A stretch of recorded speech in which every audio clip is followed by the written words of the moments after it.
Kawawa naman yung aking pinsan. Siya ang taga-ama kasi siya ay magtitinda ng barbecue ngayong araw.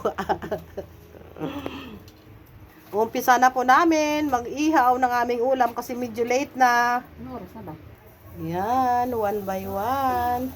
Siyempre akin ang isa. Hindi naman po pwedeng akin yung kalahati. Akong pinakamalaki dito sa grupo. Yeah. Kawawa naman ako kung akin yung kalahati. Ito naman. Huwag na daw ko. Late ka na. Ayun, yan. Akin yung panghuli kasi panghuli kasi ano siya, mainit. Yun, wow. Ang bata wala dyan ha. Aming umuusok na yung aming. Diyan na, picturean mo na. Ay, picturean. Umuusok na yung aming. Oh, tingnan nyo kung alin ang pinakamalaki dyan, yun ang akin. Yan, umuusok-usok na siya. Ayan yung pako ha. Ako nagluto ha. Baka naman sa makabash naman kayo. Pinaluto ko na naman. Alam ko naman mga ano kayo eh. Mga, hindi ko alam kung basher ba kayo o ano. Pag hindi na pagbibigyan ang mga gusto nyo.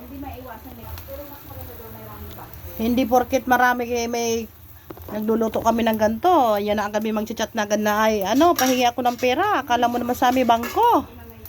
Walang ganunan. Hi. Ako lang po yung nagluluto dito sa may gilid. Huwag niyo akong i-bash ha. Ayan. Babalik ka rin na natin. Wow. Ayan. Ayan. Ayan. Ayan.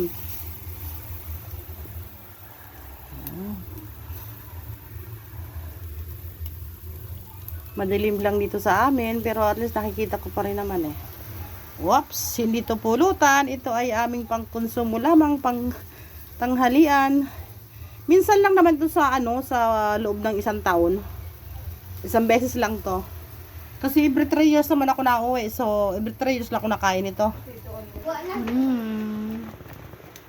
Ganda ng texture ng ating niluluto.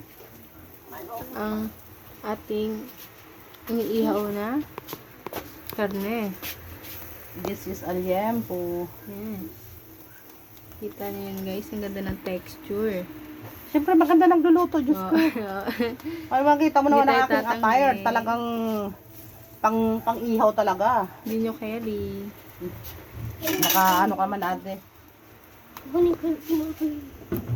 Yan, di ba? Ang ganda. Sa